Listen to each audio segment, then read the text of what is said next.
Oke, mari kita lanjutkan. Jadi tadi saya sudah mencontohkan angle Granger secara manual. Nah, sebenarnya ada juga menu untuk menggunakan angle Granger dengan cara yang lebih praktis lah ya.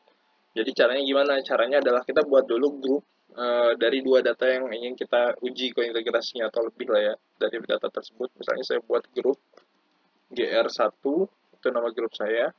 Isinya adalah 10 year dan isinya adalah 3 year. Jadi kalau kalau kita buka Word file kita, di situ akan ada data baru namanya GR1. Kalau saya klik, ini adalah kedua data saya digabungin jadi satu sheet. Lalu kita bisa melakukan pengecekan dengan cara gr1.coin.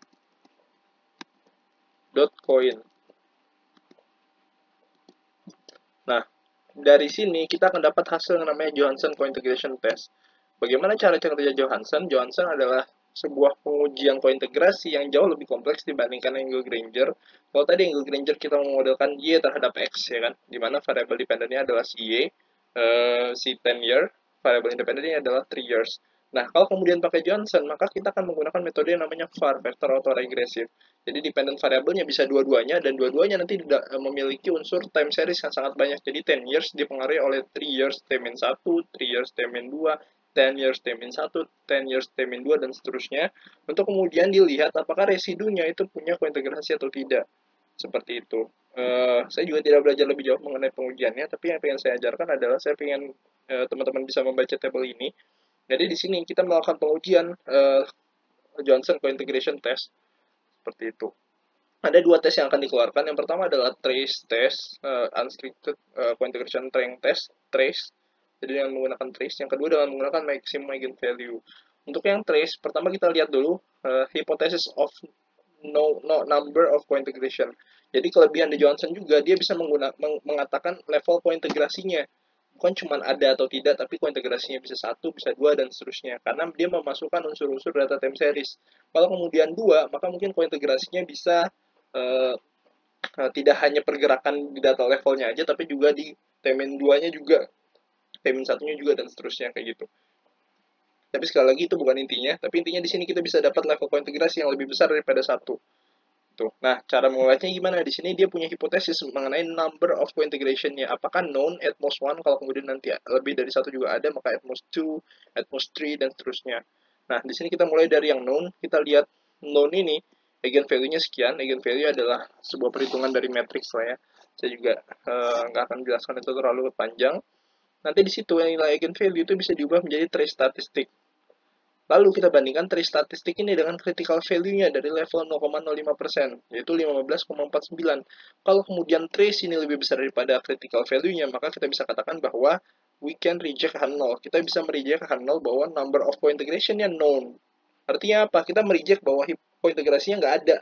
Kita tolak ya kan, co-integrasinya itu ada loh, gitu. Bukan nggak ada, gitu. Gitu. Jadi di sini kita juga, atau kita bisa lihat juga dari prop-nya. Kalau lebih kecil daripada 0,05, berarti kita bisa mereject hipotesis bahwa kointegrasinya known. Kita reject, kita tolak. Karena bukan known, kita tes lagi nih. Kalau kemudian paling banyak satu gimana? Nah, kita lihat lagi tree statistiknya 0,3257. Oh, dia lebih kecil daripada 3,841. Artinya apa? Kita tidak bisa mereject hipotesis bahwa number of co-integration-nya at most 1. Artinya apa? Ya udah, nggak mungkin lebih dari 2. Emang benar at most 1, paling mentok 1 lah ibaratnya kayak gitu. Tapi kita apakah mungkin known? Enggak juga, karena known sudah di reject. Jadi at most 1 tapi bukan known.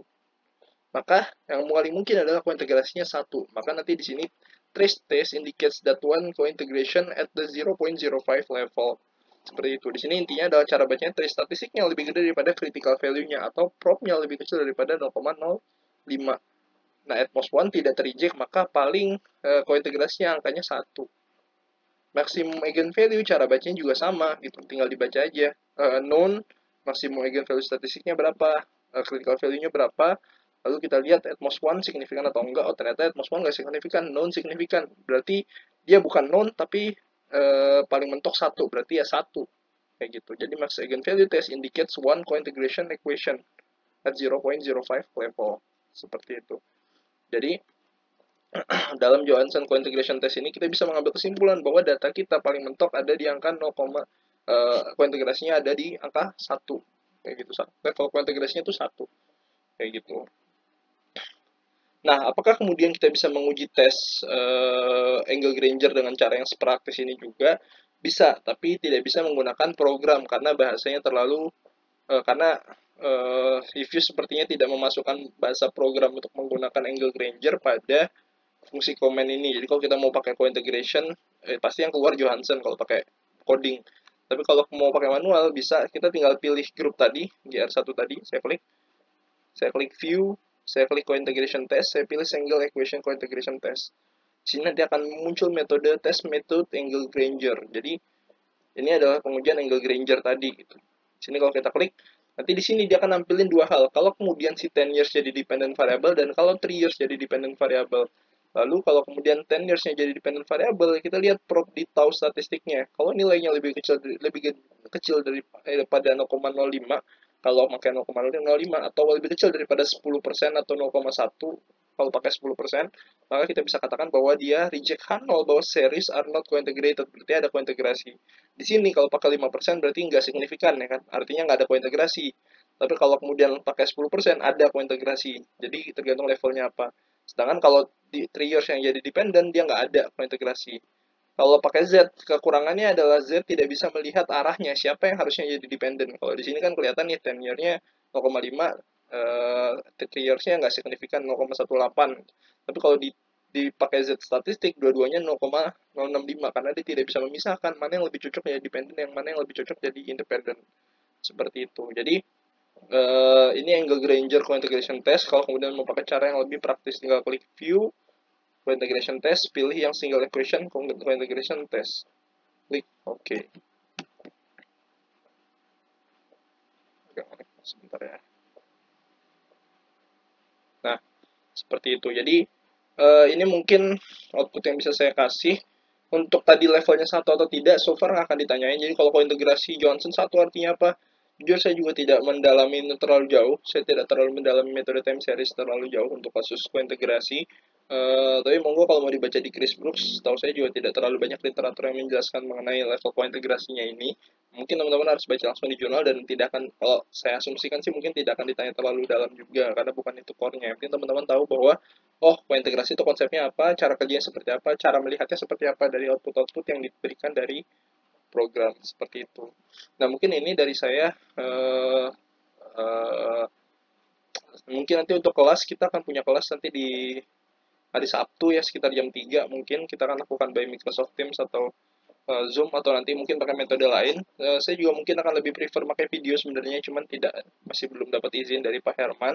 Jadi mungkin saya akan tetap pakai Microsoft Teams. Nanti saya akan laporkan saya akan coba tampilkan video terlebih dahulu. Kita bisa diskusi di sana dan gimana lah nanti kita coba kondisikan gitu ya. Ya mungkin itu aja buat ini. Semoga bisa membantu tugas teman-teman. Jika ada yang ditanyakan, feel free untuk kontak saya. Saya akan coba bantu sebisa saya juga. Assalamualaikum.